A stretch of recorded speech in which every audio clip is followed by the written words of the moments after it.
This is the X-Zone Broadcast Network, broadcasting worldwide on broadcast affiliates and satellite program providers, including CNN Broadcast Network, Sirius Satellite Network, Star Media, Good News Radio Network, Angel Broadcast Network, Wiki Broadcast Network, and WPBN TV. For more information on the X-Zone Broadcast Network, visit us at www.xzbn.net.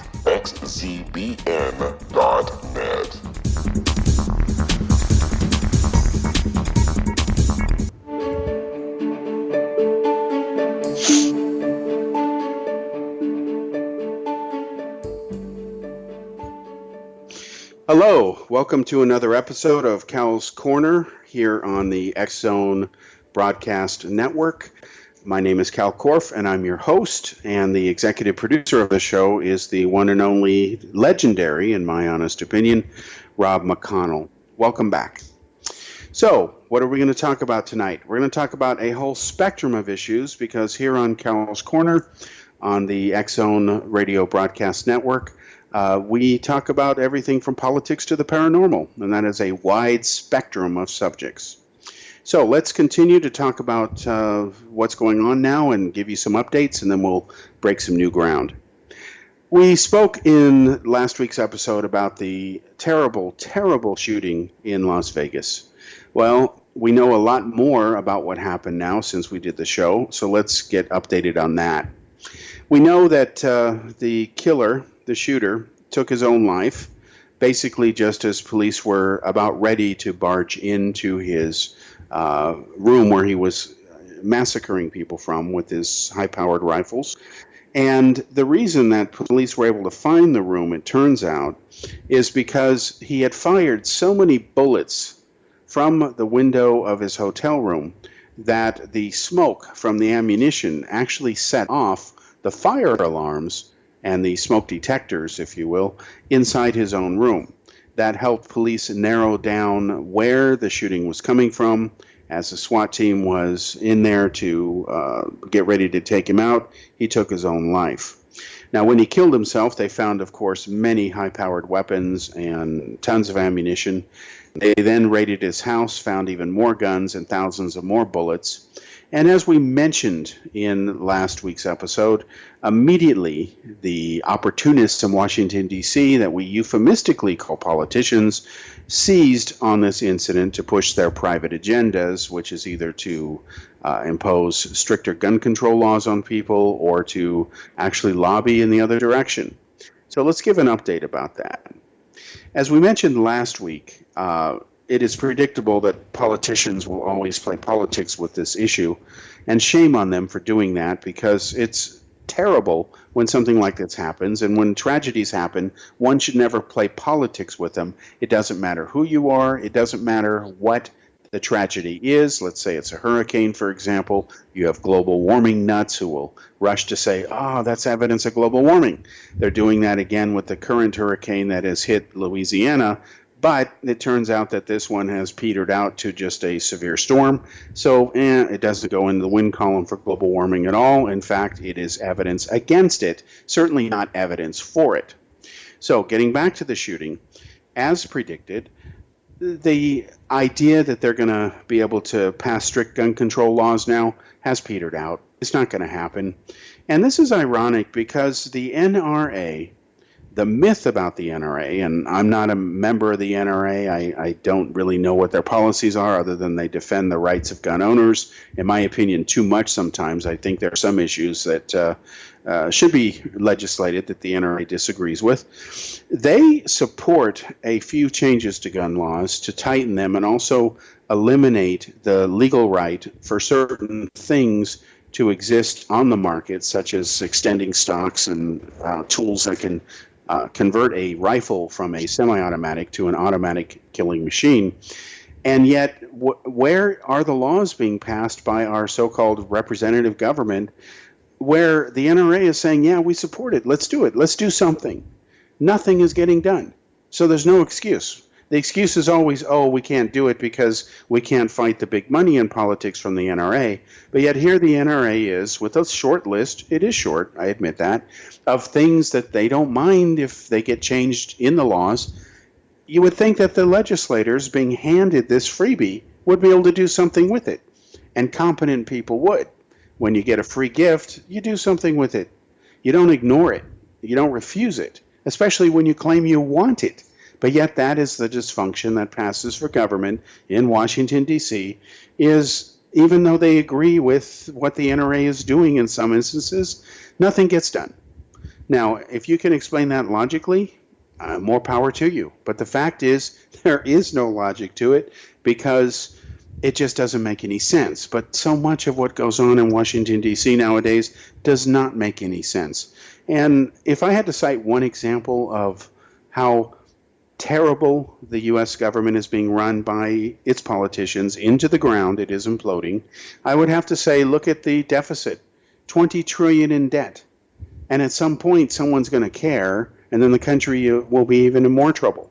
And what's ironic about the debt is that it was $10 trillion in debt when Barack Obama took over. He declared, and he was right, that George Bush was irresponsible for raking up $10 billion in debt. But what does Obama do after 8 years in office? He doubles the debt to another $10 trillion. It's a total of $20 trillion. So if Bush was irresponsible for $10 trillion, what is Barack Obama? I guess doubly irresponsible since the debt doubled. So we'll be back in a moment after this commercial break. My name is Kal Korff, and I'm your host. Welcome to this edition of Cal's Corner. We'll come back updating about the Vegas shooter.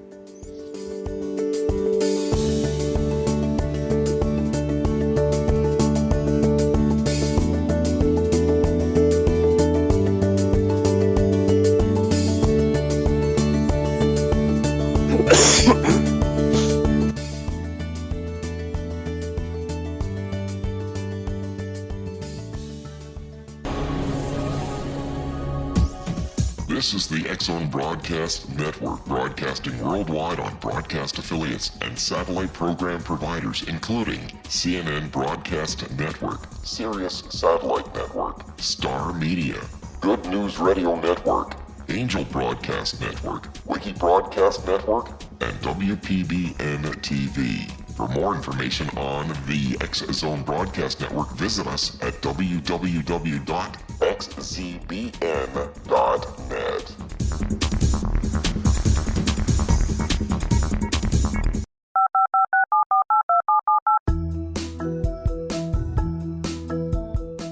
Did you know that when you're on the road with limited data or Wi-Fi, you can still listen to the X-Zone Radio Show with Rob McConnell, The Science of Magic with Gwilda Wiyaka, X-1, Dimension X, Space Patrol, and every minute of the X-Zone Broadcast Network by calling 213-401-0080, courtesy of Audio Now.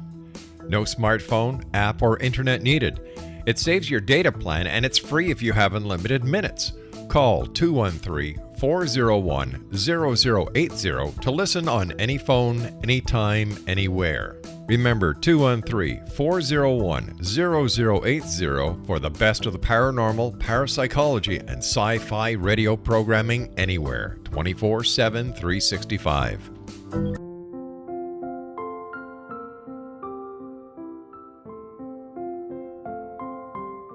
I am Dr. Carl O'Helvey, founder, president of a new cancer foundation focusing on evidence-based physical, mental, and spiritual interventions, including natural cancer cures, prayer, meditation, affirmations, nutrition, and other related holistic cancer prevention and cure modalities.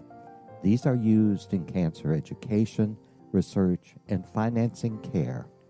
I ask for your help to continue this important work by donating at www.holisticcancerfoundation.com.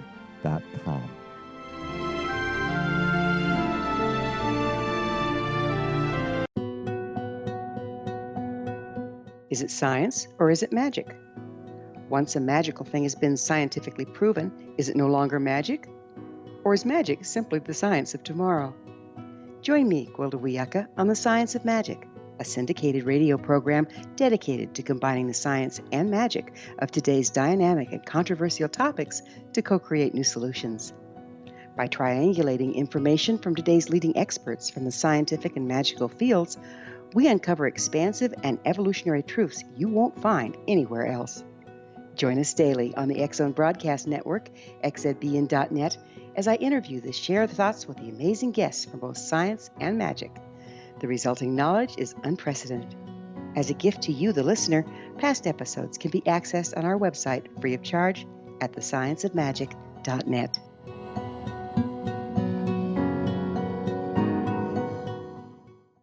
Little children aren't the only ones afraid of the dark. Millions of soldiers return from war zones with PTSD, anger, frustration, fear, and loneliness, much of which surfaces during the darkness of the night. You have the chance to change the lives of these American heroes. Songs and Stories for Soldiers.us provides free MP3 players for these men and women. With a list of 3 million songs in 16 different styles, 100,000 audiobooks, and 30,000 old-time radio programs, every veteran can find something to soothe and comfort them at no cost.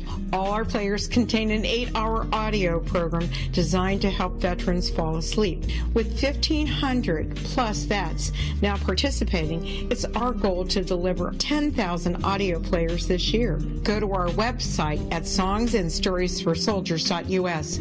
Help us help a veteran make it through the night.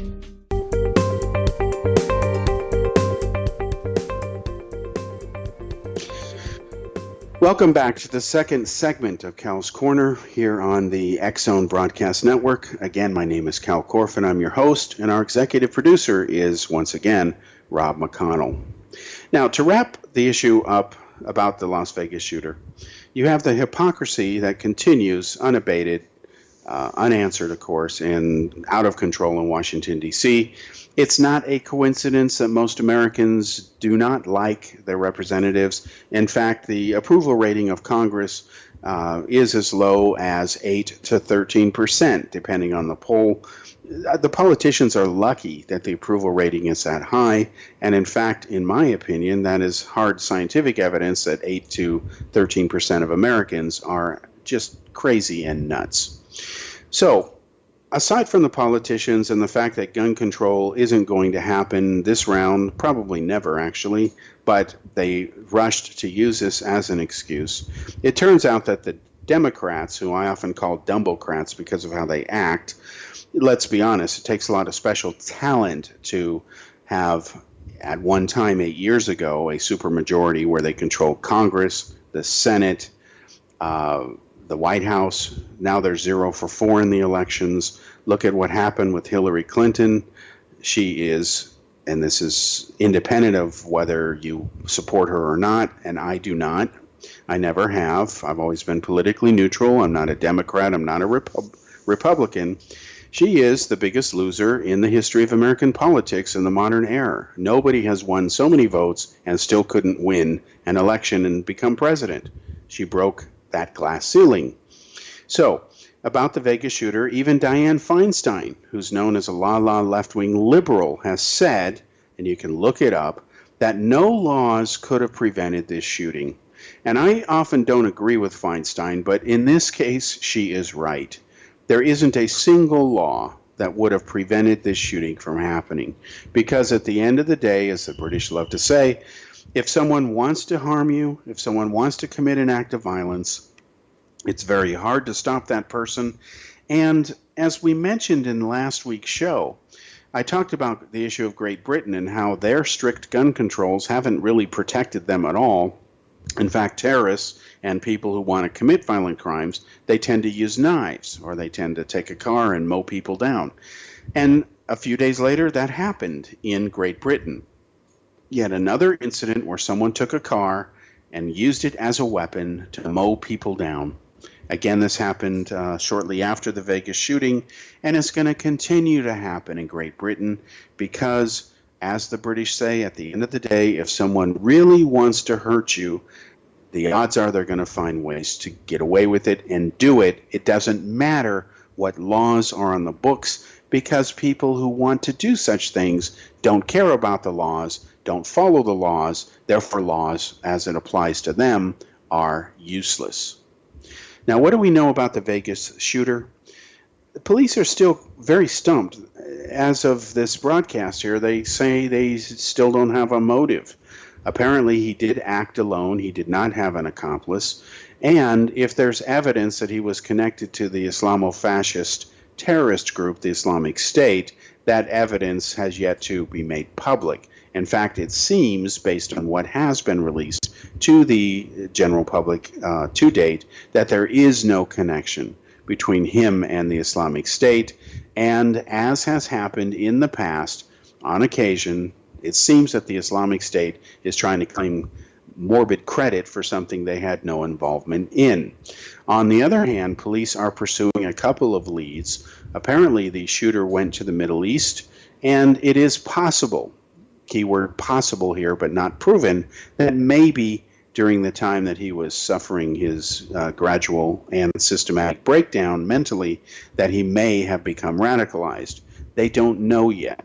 One of the issues that they are trying to run down is exactly how he had so much money. He lost tens of thousands of dollars due to an online gambling addiction. And of course, just before the killings, he placed several bets for tens of thousands of dollars. No information, at least on my end, as to how he did when he placed those bets. But we must remember that in Vegas, the house tends to always win. That's the way it is. Now, I mentioned the term Islamo-fascist when I describe the Islamic State. I get criticized by liberals for that, and I'll call them that because they tend to be liberals who attack me over making that claim. They say that it's divisive and that it doesn't help people understand terrorism. That's nonsense. In fact, it's very clear as to why I use it, and I'm going to prove it in a moment. If anything, the attack against me, and it's not just me, it's others who use this term when we say Islamo-fascist, it's not divisive. People who try to prevent understanding why I use that term and why it is scientifically accurate is divisive. Now, here's the difference here. In the politically correct left-wing liberal media, and unfortunately that's most of what I call the lamestream media in the U.S. especially, where they tend to be afraid of their own shadows, they use the term Islamist to describe a terrorist group like Al-Qaeda or the Islamic State. And that is just ridiculous. It's like calling an elephant a car or a giraffe a banana. It's not going to work. It has nothing to do with it. It is delusional, liberal nonsense. Let me prove it. There are two major types of terrorist groups. Islamo-fascists, like Al-Qaeda and the Islamic State, they seek global domination, okay? They want to conquer the world. Al-Qaeda wants to conquer the world. They make no secret about it. They're proud of what they want to do. And the Islamic State, you must remember, published a few years ago their so-called 5-year plan to conquer everything from Portugal all the way down to the southern tip of India. Every single geographic location where Muslim conquerors in the past had so much as put a toe in the sand or dirt, depending on where they were, and said, "This land is mine." So they want to reclaim everything that used to belong to the so-called glory days of Islam, where they conquered much of the world, much like the Roman Empire had done for key parts of the world. So a group that is Islamo-fascist seeks global domination, united and led by a single dictatorial, all-powerful ruler called a caliph. And the whole empire is called a caliphate. And Islam used to have that when it was at its peak before the schism between Sunni and Shia Muslims started, which has never ended. They've been killing each other for over 1,400 years, each claiming to be the right path to Islam. And this is exactly what you have with the Islamic State. They have an all-powerful leader, al-Baghdadi. He resurfaced again recently in a radio broadcast that was released, a tape recording of it. It wasn't live.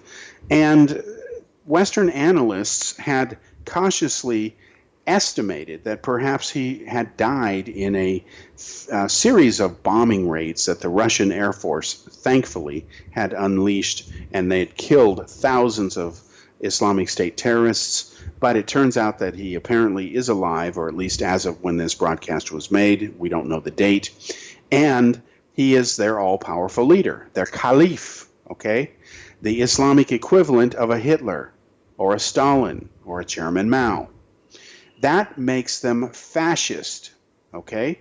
And they use Islam as their so-called political and philosophical and religious doctrine instead of the little green book or the little red book or Mein Kampf like the Nazis used to use when Hitler ran Germany into the ground. So Al-Qaeda had Osama bin Laden. He was their all-powerful leader. So it is actually, unquestionably, factually correct to call such groups Islamo-fascist because they are fascist, they are united under one all-powerful leader, and they are Islamic. Duh, hello. Fascism, Islam, Islamo-fascist. It couldn't be more logical unless you're a left-wing la-la liberal. Now, for those who still disagree with this, let me educate you on the difference between an Islamo-fascist group like, again, Al-Qaeda and the Islamic State versus the other kind of terrorist group, the other major kind, let's call it group number B, the Taliban, Hamas, Hezbollah. They are Islamist groups, and the difference is this. The Afghan Taliban, who were briefly in power until they were ousted by the United States in the aftermath of the attacks of September 11th of 2001. They are not Islamo-fascist. They may have an all-powerful ruler, but they care about local power, what's called regional power. They're not interested in what happens in Florida. They don't care what goes on in San Francisco, but they do care what goes on in their neighborhood, in this case, Afghanistan. So yes, they want to conquer and rule over Afghanistan, which is what they used to do. So Islamic groups that are united behind a leader or a group of leaders, doesn't matter, who seek only regional power, only regional control, those are Islamist groups. They are not Islamo-fascist because they don't seek global domination. Now, thankfully, for lack of a better term, most of the terrorist groups out there are regionalists. They're Islamist groups. We're talking about the Islamic terrorist groups. There are other terrorist groups out there as well, such as FARC. This is a communist-driven left-wing group that has terrorized South America for decades. Over 25,000 people have been killed in that conflict. And of course, it goes largely unignored or ignored in the West because the West is too busy covering other stories, such as what, some celebrity might be thinking or worrying over. So that is the difference between the two groups. I will not back down in my use of those terms because I am the one, I didn't make them up, but I am using them correctly. And I know about this because I was educated on all this stuff when I lived in Europe for many years. And of course, I've covered the issue of terrorism extensively. So back to the shooter in Vegas. We have no idea if he was connected to the Islamo-fascist group, the Islamic State. That has yet to be determined. They're claiming credit for it, but the evidence has yet to be made public that that is really true. When it comes in, we'll talk about that. Now, as we wind down our section, or on this segment regarding the Vegas shooting, once again, so far we're lucky that another mass shooting has not broken out. Usually one or two copycat cases occur within a week or so of a major event like that. Thankfully, that has not happened, and that the pattern has been broken this time around. And if anything, we've gotten lucky. On the other hand, things in Chicago continue the way they are. It's out of control there. It remains the murder capital of the world, despite some of the strictest gun laws on the books, because most of the people being shot in Chicago are blacks killing blacks. They don't care about the laws. They don't buy their weapons legally. Therefore, gun control does not matter. And the Democrats, who control everything in Chicago and are responsible for its near bankrupt financial state, they, of course, continue to do nothing of substance to curb the gun violence or black-on-black violence. Instead, they like to stand up there for their photo op whenever a mass shooting occurs by a white person, especially if the victims are black, and they ignore the black-on-black crime wave, which has, of course, plagued the nation for many, many years. And the way to describe this whole thing is hypocrisy, to be polite. There's much stronger terms we can use, but this is a family-friendly show, so we won't go there. All right. When we come back, we're going to give you an update on Hillary Clinton and talk about her briefly. Then we'll talk about Communist China and how they are actively planning right now as we speak to invade the country of Taiwan by the year 2020. In fact, they call it the 2020 plan, just like NBA types would. We'll be back in a moment. My name is Kal Korff. This is the X-Zone Broadcast Network, broadcasting worldwide on broadcast affiliates and satellite program providers, including CNN Broadcast Network, Sirius Satellite Network, Star Media, Good News Radio Network, Angel Broadcast Network, Wiki Broadcast Network, and WPBN TV. For more information on the X-Zone Broadcast Network, visit us at www.xzbn.net.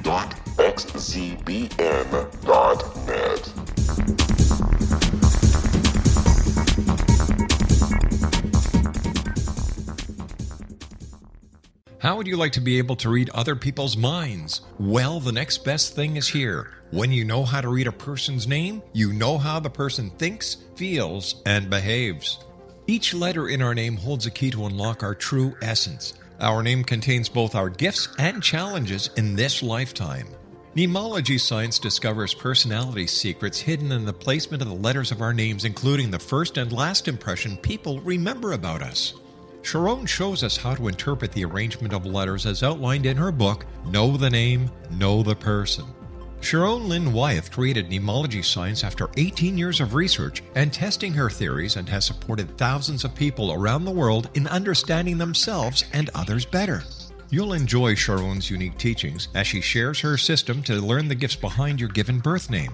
Even if you don't like your birth name, there are jewels in this book.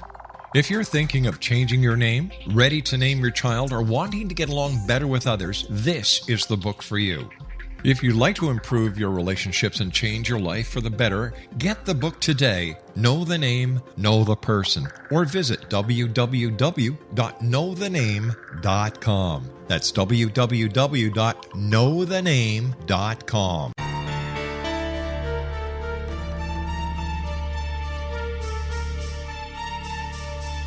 Hello, I'm Justina Marsh, and with my dad Pete, we are going to present a new show called Too Good to Be True. Together, we are aiming to discover more truths about this world and beyond. Do you have unanswered questions about the world? Do you ever wonder about aliens, conspiracy theories, or the universe? There are many shows discussing subjects such as pyramids or UFOs, but we want to relay this information based on our own research, including from spiritual means. Hopefully, listeners will be helped with their own beliefs and will appreciate the psychic insights that add to the previous research and information. We both look forward to sharing this insight and beginning this journey with our listeners. Visit xzbn.net for more information about when to listen.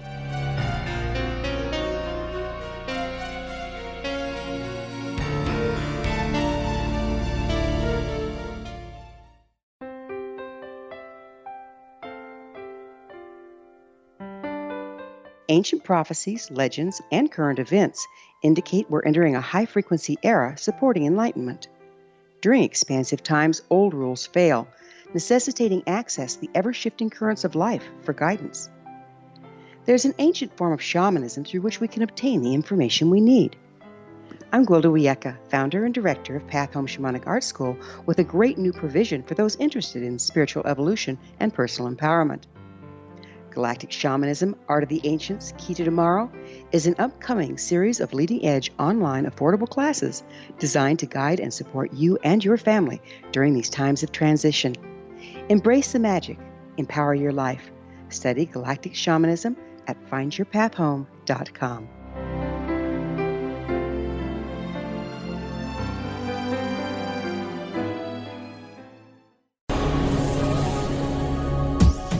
This is the X-Zone Broadcast Network, broadcasting worldwide on broadcast affiliates and satellite program providers, including CNN Broadcast Network, Sirius Satellite Network, Star Media, Good News Radio Network, Angel Broadcast Network, Wiki Broadcast Network, and WPBN TV. For more information on the X Zone Broadcast Network, visit us at www.xzbn.net.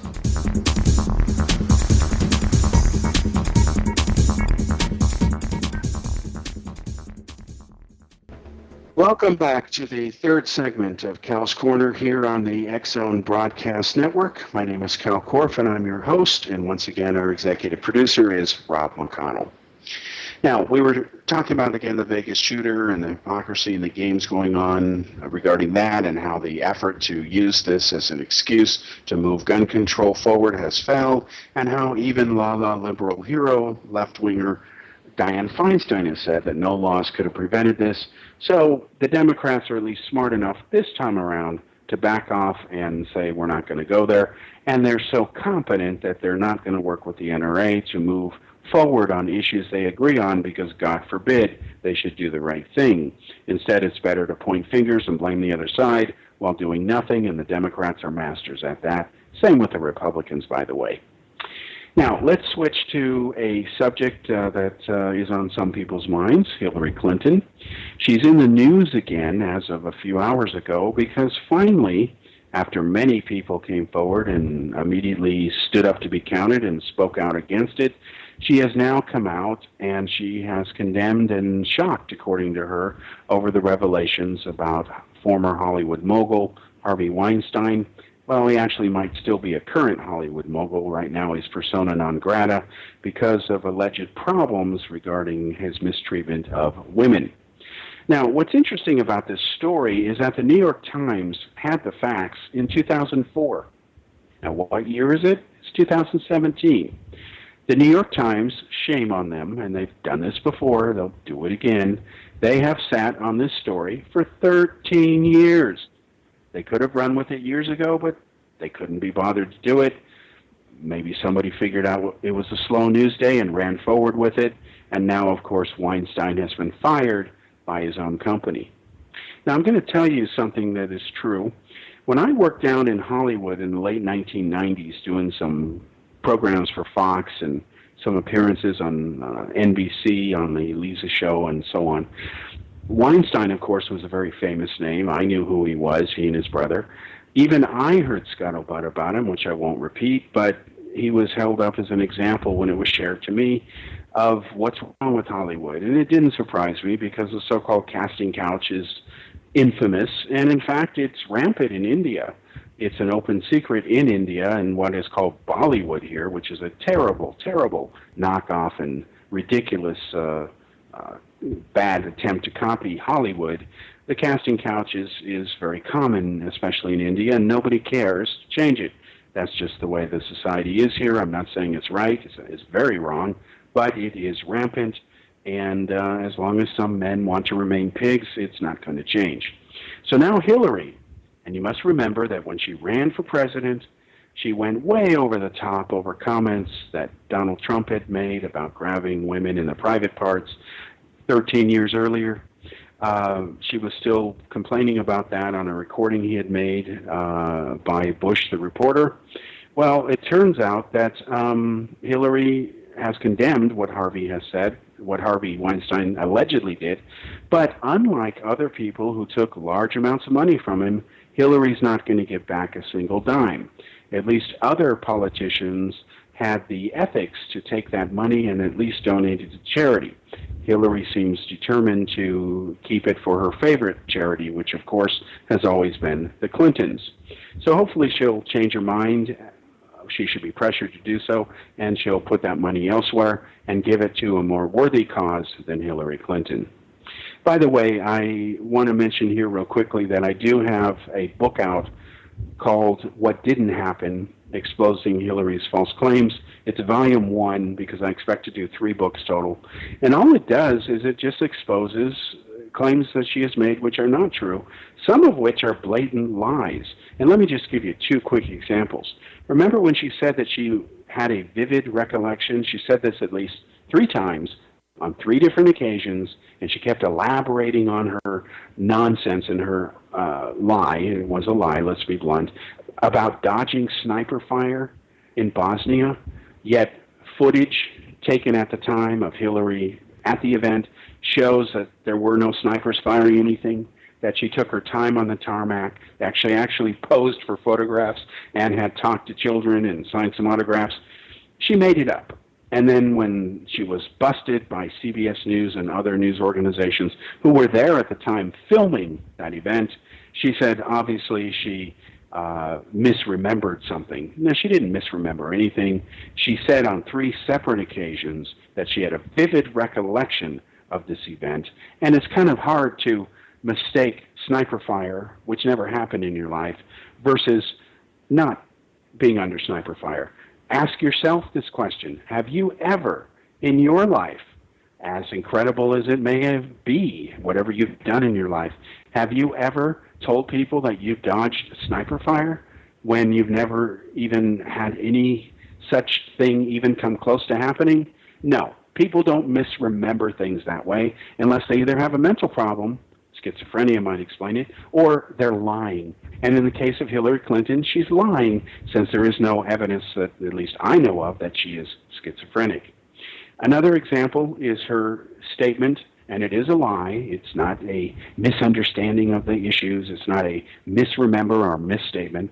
And this is what I expose her for in Volume 1 of my new book. It's this myth that there was voter suppression that kept poor Hillary from winning the state of Wisconsin, giving it to Donald Trump. That is not what happened. Hillary Clinton, in her book called What Happened, notice it's no question mark, she tells you what happened because she's certain of the facts, even though she makes them up. She claims when she writes about what happened in Wisconsin that voter suppression caused her to lose the election in Wisconsin, give the state to Donald Trump, and there is no credible evidence that voter suppression played a role at all. In fact, the voter turnout was actually higher in this last election than it was in the previous contest between Barack Obama and Mitt Romney. In fact, it was lower in the state of New York, who has no voter ID laws, than it was in Wisconsin. Now, what does that tell you? It tells you that voter ID laws were not a factor. Now, why did Hillary lose the state of Wisconsin? The answer couldn't be more obvious, folks. Don't fall for what she says because it is a lie. She lost because Wisconsinites, people who live in Wisconsin, they've never liked Hillary Clinton. She is 0 for 3 in that state, and it's easily proven. Barack Obama trounced her when they ran against each other in the 2008 presidential election, which Hillary infamously lost and imploded. She couldn't even win the first contest in Iowa. She came in third. She lost again to Bernie Sanders. And yet, at that point, the race was effectively over mathematically. Sanders really had no realistic chance of winning the nomination, yet he still won Wisconsin. And he beat her by double digits. Obama beat her by double digits.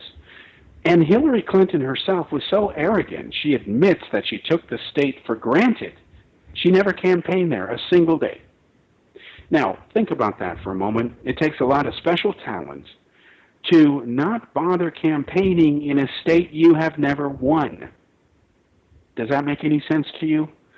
I question her judgment and her decision-making capabilities, and if she can't handle a simple issue like that you make a point to campaign in a state you especially have never won, hello, I don't think you're qualified to be president, because God forbid what your thinking process would be if you had to deal with something really important, like trying to contain communist China, rather than trying to win a simple election. Now, Hillary says that there was a study done by Civis Analytics. She actually says it was actually done by a organization, and they paid Civis Analytics to do this study. What she doesn't tell you in her book, because she's Hillary Clinton, is that the organization was her super PAC. In other words, she's citing a study done by her largest super PAC, an entity that gave her over $130 million. It was her cash cow feeding trough, if you will. And they paid a firm called Civis Analytics, which was founded by the Barack Obama campaign or personnel from it, who answered directly to David Axelrod, who of course was Obama's campaign manager and chief strategist, and of course special advisor to Obama, and he ran both campaigns, and he was successful and got Obama reelected twice. And this study is very flawed. What they did is they looked at the issue of voter ID laws and possible voter suppression in other states, and then they took that data from the state of Minnesota. They assumed it was the same in Wisconsin. Never mind the reality that Wisconsin is Wisconsin and Minnesota is Minnesota. Every state is different. And they said that based on this, it must be voter suppression, that it caused Hillary to lose 200,000 votes. But yet if you ask people on the ground in Wisconsin, why didn't you bother voting? Because voter turnout was down compared to the previous election when Hillary had lost to Bernie Sanders. They will tell you that they weren't excited by this race. Blacks especially were not excited. They didn't have a brother running for office, so to speak. They weren't excited about Hillary Clinton. And commendably, the New York Times, of all newspapers, actually did a decent article where they interviewed people and said, why, what was the issue? Why didn't you vote? And they said, we didn't care because Hillary doesn't really represent us. She just pretends to. And they felt that way about other mainstream long-time career politicians. It wasn't a comment directed only at Hillary. And they didn't care about, they weren't excited over Donald Trump. So even though they knew that not voting for Hillary would help Trump, they just had apathy. And voter apathy has been a problem in the U.S. for many years. In fact, if you look at official statistics, you find that almost half the people, almost half, we can round up the math, of those who could vote just don't bother. And this has been true for a long time. It was even true when Reagan won his famous landslide against Jimmy Carter. Roughly half the people who could vote didn't bother. So whoever does win the election doesn't always mean this is the majority of those voters making that decision for that candidate. It's actually a subset, the majority of those who bother voting, and sometimes that is not the majority of voters. So we have to keep that in mind. So once again, that's the skinny, if you will, on Hillary Clinton. Now the liberal media will be fawning over and waiting to see if Hillary changes her mind and decides to give back the money that Harvey Weinstein has given her over the years, which is a lot of money, estimated to be possibly several $1 million. But right now she's holding firm and is going to keep the money for herself. But of course she condemns what Harvey Weinstein did. That's, again, just a piece of meat being thrown to the media. It's a worthless statement because it is not backed up by anything tangible. I'll believe it is sincere when Hillary puts her checkbook where her mouth is. Now let's switch to some international stuff. This will go into the next segment as well. Let's talk about communist China. In my interactions recently on social media with some Hillary supporters, they keep telling me that Donald Trump is the biggest threat to the United States. I think that's ridiculous because Donald Trump, regardless of whether you like him or not, and I didn't vote for him, I didn't support him, and I didn't vote for Hillary Clinton either. Again, I actually sat out this election because I refused to back a cheater named Hillary Clinton who rigged the primaries with the Democratic Party against Sanders. I actually supported Sanders. And of course, I've never voted or supported Republicans, so I'm not going to vote for Donald Trump. In fact, I wrote articles, which my critics ignore, which is really stupid, that Donald Trump wasn't qualified to be president because he had no experience and he doesn't have the temperament. And of course, history has so far vindicated my position, and I don't even claim that my view on him is original. So, what has happened is people who hate Trump, they act just as bad as Trump does sometimes. Trump is backed by some extremists, let's be honest, the so-called white supremacists.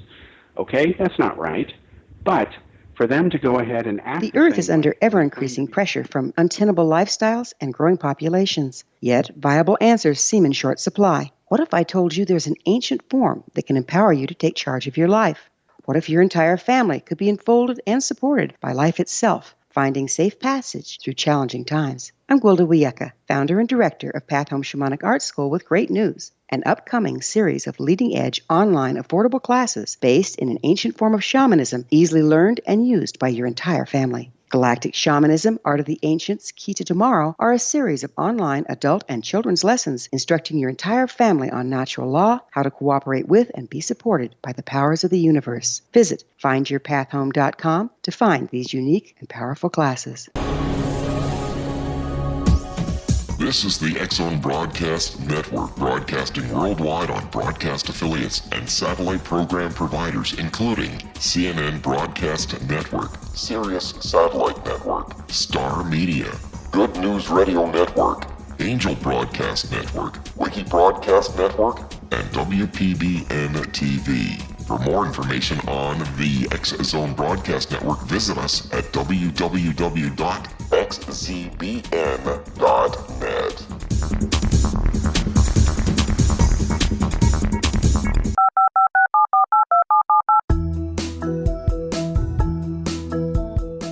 Did you know that when you're on the road with limited data or Wi-Fi, you can still listen to the X-Zone Radio Show with Rob McConnell, The Science of Magic with Gwilda Wiyaka, X-1, Dimension X, Space Patrol, and every minute of the X-Zone Broadcast Network by calling 213-401-0080, courtesy of Audio Now. No smartphone, app, or internet needed. It saves your data plan and it's free if you have unlimited minutes. Call 213-401-0080 to listen on any phone, anytime, anywhere. Remember 213-401-0080 for the best of the paranormal, parapsychology, and sci-fi radio programming anywhere, 24/7, 365.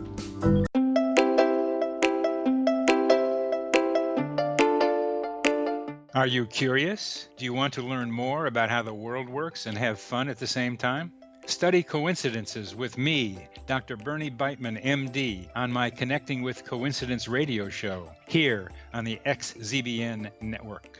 Listen to Jungians theorize, statisticians randomize, true believers evangelize, while I categorize. I dance to the rhythm of coincidences. People who experience me see more of them. Maybe something on the show matches a thought in your mind. Let us know. Expand your mind to the weirdness happening around you. Synchronicity spoken here, there, and everywhere. For more information, put Connecting with Coincidence in your search engine and find my website, my social media sites, and my blog.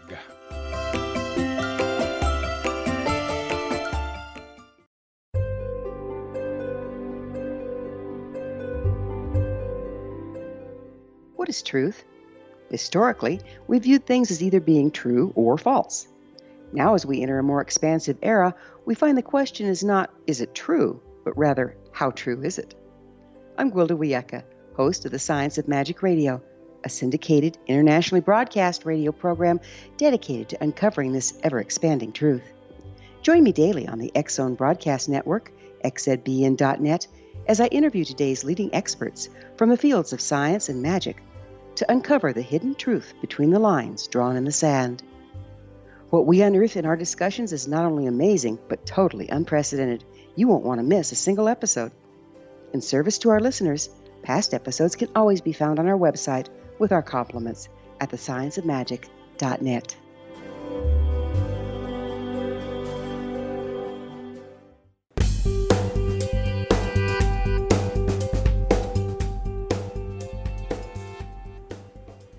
Welcome back to the fourth and final segment here on Kal's Corner. My name is Kal Korff, and I'm your host, and this is the X-Zone Broadcast Network. And once again, I keep saying this because I'm happy and honored that Rob McConnell is our executive producer. Boy, this hour goes by fast. I don't really like to hear myself talk. I tend to go into a zone or whatever you want to call it, but boy, time always goes fast when I'm doing this show, and according to Einstein, time always flies by fast when you're having fun, right? So let's now talk about communist China. And what does that have to do with Hillary Clinton? Well, not officially anything, although the Clintons are responsible for making changes in laws which helped communist China become the economic powerhouse that it is, because it was during Clinton's presidency. And I remember this very vividly because I was working at a company called Boeing at the time. I had some friends of mine actually left the company. And I was shocked because Boeing, of course, is a cush job, wonderful company to work for, and they have things called retirement, which is a rarity in this world nowadays, especially in the U.S. And I asked them why they were leaving, and they said, haven't you heard? We're starting all these call centers. Asia's the big growth thing, and because of changes in the laws, we're going to open up a call center and sell our services back to the United States and various companies. And I thought they were nuts at first. I thought, you're just dreaming, it's not going to work. Well, all these years later, call centers are ubiquitous. They're especially run in India and, of course, overseas in Asia. So what happened is this.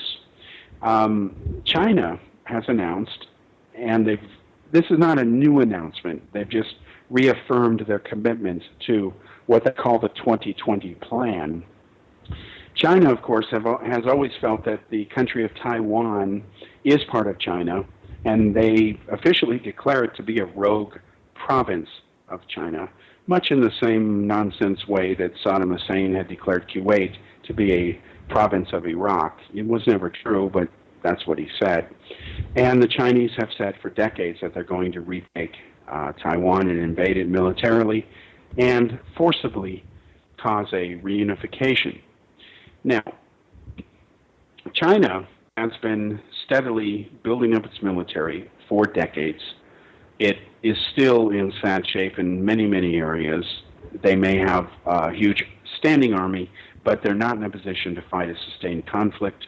They would have to rely on basically German blitzkrieg type war tactics to survive a war. But what China has recently recommitted itself to is their 2020 plan, which the short version of which calls for them to invade Taiwan in the year 2020 under military force, of course, and take it back. Now, this is one of the reasons that they have been expanding their territorial presence by making artificial islands in the water over there, and of course declaring this to be Chinese sovereign territory. Thankfully, the international community has basically told China, you're smoking some bad stuff, we're not going to honor this, and the U.S. sends its warships right through the area, and they should do that to tell China, hey, you can't stop us.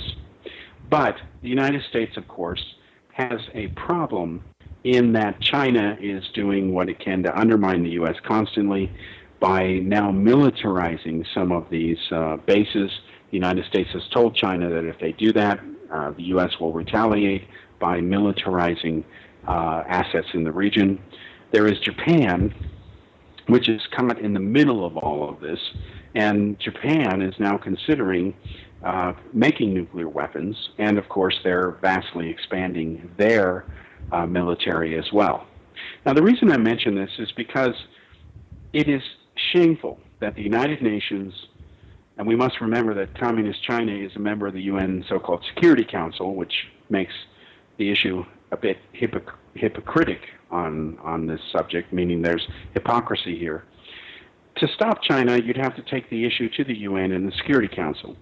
And because China is a member of that Security Council and it can't recuse itself, and it wouldn't recuse itself, it would simply veto anything. Just like if Russia doesn't want to agree with the U.S. at the Security Council, it vetoes whatever. Even France threatened to veto us many times. You must remember that the main reason Republican George Bush stopped going to the UN is because Jacques Chirac, who was president of France at the time, said, we will veto you if you decide to go to war against Iraq. So Bush told the Security Council where they could essentially shove it, acted unilaterally or actually in partnership with dozens of coalition nations, as they call themselves, and he did invade Iraq, and the rest is history. So the UN Security Council is dysfunctional in that it operates and was created under a paradigm of the Cold War that no longer applies to the modern world. I support the expansion of the Security Council to include nations like India. The only thing preventing India from joining the Security Council is, of course, Communist China, because they are the only holdout and they have veto power. So what is China doing to thwart the U.S.? Not only all these games economically, where it cheats and goes ahead and devalues and undervalues its currency and manipulates it. They are a currency manipulator. But they also have covertly been funding the nuclear weapons development by communist North Korea. You see, China doesn't want a free, unified Korea on its borders. It doesn't want genuine democracy on the other side of its borders because it would view said democracy as an existential threat. We must remember that, again, China is communist. They're actually totalitarian capitalists, to be technically correct. But for those modern people, especially the youth, and I hear this all the time, who like to justify socialism, apologize for it, think it's paradise, and they're naive enough to even say good things about the brutal Cuban dictator Fidel Castro, who thankfully, in my opinion, passed away a few months ago. These guys, again, don't understand what communism historically has been. It is responsible as a political system for more mass murders in history than any other system. You can look that up. It's even in Guinness Book of World Records. And if I were to ask you this question, especially pro-communist types or communist apologists, as I like to call them, these are these naive young, especially liberals who are so ignorant of history, name a single communist country that has ever really been communist and has not committed mass murder or has taken away basic freedoms and civil rights. You can't name one because it has never existed. And I got news for these sunshine types. It's never going to exist. Communism is communism, period, and it is against human nature. The idea that we're all equal, that everybody will have a chicken in everybody's pot and a rainbow and a pot of gold, it's never going to happen. We are not all equal. We are all individuals who are different with different skill sets, and that's an evolutionary fact. No two animals are the same. They may look alike, but one can run faster than the other. We're all different, and it is that diversity across the biological spectrum that has helped allow life forms to exist and survive in this world for billions of years. Now, I'm not saying that people shouldn't be treated equal. I believe, of course, that we should all be equal under the law. But that's different than saying we're all equal. And the idea that you can't have competition, that you can't own property, that the state must run everything, that they must control the press, they must control the power supply, they must control the food supply, they must set prices, that, again, goes against human nature. Communism cannot work because it is ultimately anti-humane. Now, what does this have to do when we start off with Hillary Clinton? Well, as I try to tell Hillary Clinton apologists who are upset with me, a few of them, for daring to attack Hillary Clinton, as I wrote in the new book, Exposing Hillary Clinton, things have become so polarized now that if you dare criticize Hillary, even if you're telling the truth, and I am telling the truth in the book, I prove what I say, they will accuse you of being a Trump supporter, a deplorable, a right-wing neocon. And that's ridiculous in my case because I'm not. I've never been a Republican anything. I don't support Trump. And I have a book coming out later exposing him after the investigation on his possible ties to the Russians, which do exist, by the way. I've proven them in the book. After the investigation is done by Mr. Mueller, then I can release my book because I don't want to have to keep revising the thing. I want it done and over with. So I'm waiting, chomping at the bit for this investigation to go over. But so far, everything I've said publicly, that the key is Paul Manafort and the Ukrainians and the Kazakhstanis to unraveling and understanding what Trump did with the Russians, that's all long been a matter of public record. And as I prove in the book, Robert Mueller, Rudy Giuliani, Eric Holder, Loretta Lynch, and James Comey, all former directors of the FBI or the Department of Justice, they have cut deals in the past repeatedly with the Russian mafia to go ahead and keep things like Stinger missiles from falling into the hands of the Taliban. So there is some hypocrisy here. And what's interesting is as they were pursuing and prosecuting the Russian mafia types and Central Europe and Asia types surrounding Trump and doing money laundering and things like that from Trump Tower, is Trump got away every time scot-free. That's rather curious. Either that means the FBI was incompetent or some sort of deal was cut. Those files remain classified. Barack Obama, via Eric Holder and Loretta Lynch, renewed their classification certification, so we won't know the truth for many, many years. So I view what's going on with North Korea and Communist China as a much bigger threat to the world and the United States than Donald Trump. Now, I admit that Trump would probably be more comfortable if he were king instead of president of the United States, because he could, as he has found out the hard way, get his way more often if he were king, but he's not. We don't live in a autocracy. We don't live in a king and queen type country. We live in a democracy, and Trump is not the threat to the United States that China is, or terrorism, or Al-Qaeda, or the Islamic State, or North Korea is, or, I argue, the economic state of the U.S., because again, it's $20 trillion in debt, and that insanity cannot continue. So that's it for this episode of Cal's Corner. Join me again next week, where we'll continue to talk about everything from politics to the paranormal.